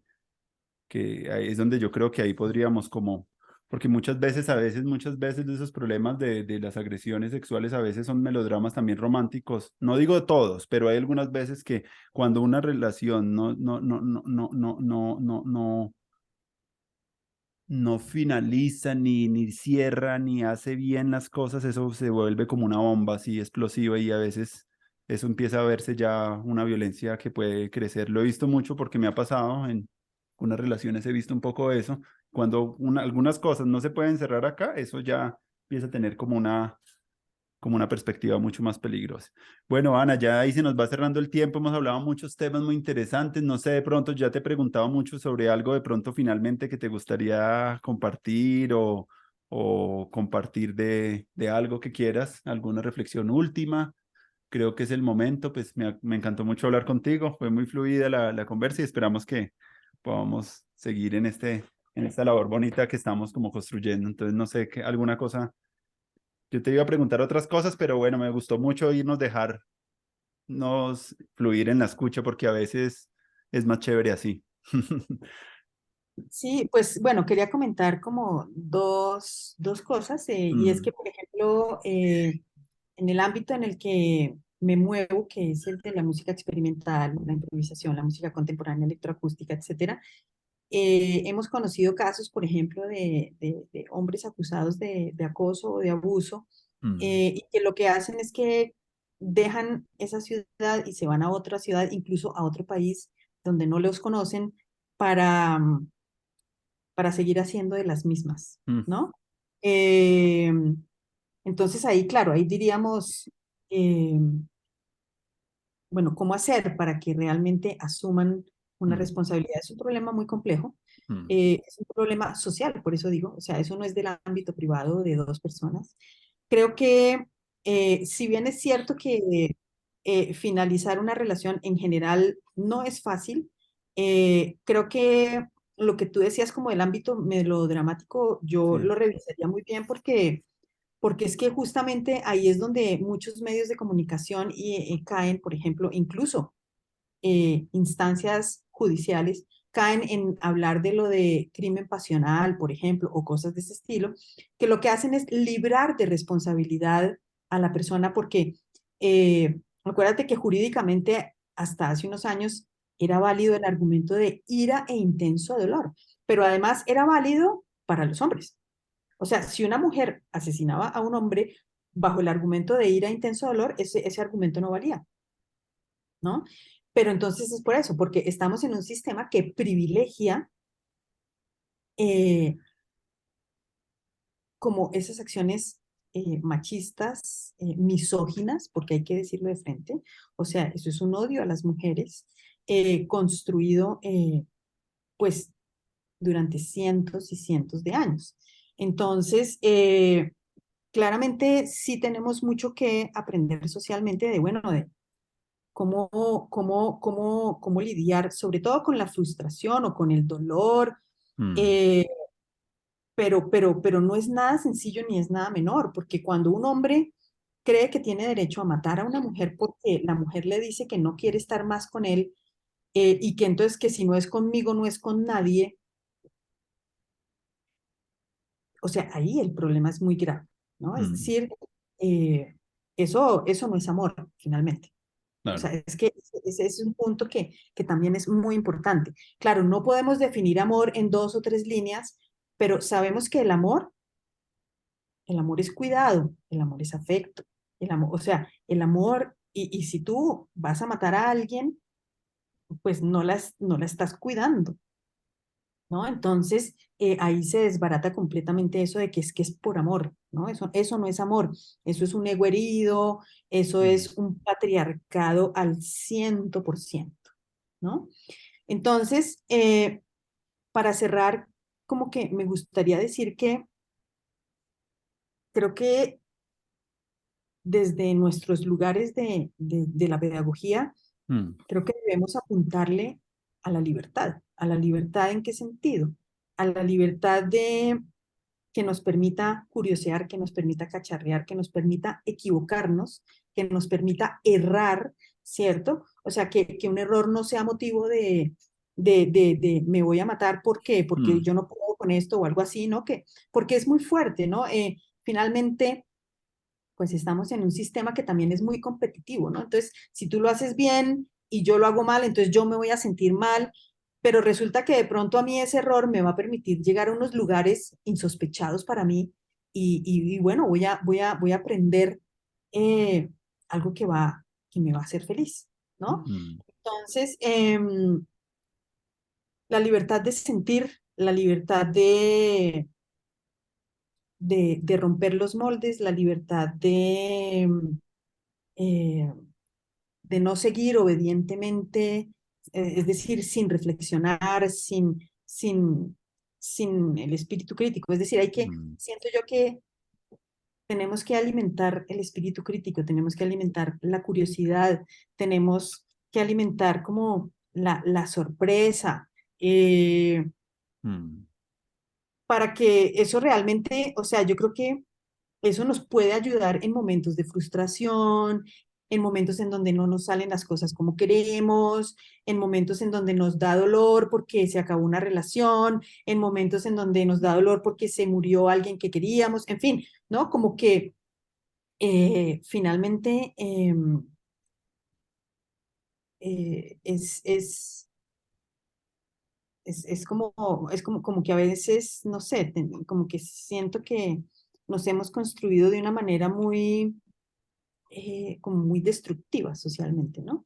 Entonces, darle cabida como a esa libido que mencionabas tú, mm, a ese erotismo, sí, a esa sorpresa, a ese gusto, a esa sensualidad, a eso, sin caer como en discursos, digamos que desconocen como que hay múltiples como formas pues de encontrarnos en la vida, ¿no? Es decir, como que eh, es más sobre todo como poder tener como la posibilidad de reaccionar sin destruirnos, sin destruir mm, eso que está afuera, eh, ante las diferentes situaciones y de gozarnos y de buscar el buen vivir. Es que el bienestar es fundamental, ¿no? mm, Ahora, es lo mismo que el amor, ¿no? ¿Cómo definimos bienestar? ¿Cómo definimos buen vivir? Eh, pues ahí nos toca pensar mucho en lo relacional, claramente, porque total. no es solamente yo, o sea, de hecho, Mm, no es por ahí, claramente, ¿no? Sino en cómo nos relacionamos, pero además cómo nos relacionamos no solamente con las personas, sino como con eso otro que no es humano. mm, Y ahí a mí sí me parece importante como recalcar la idea de otra vez no pensarnos jerárquicamente, ¿no? Como una especie superior o algo así, no, sino que eh, las plantas, los animales, las piedras, o sea, es decir, todo el mundo tiene el mismo derecho a estar acá, mm.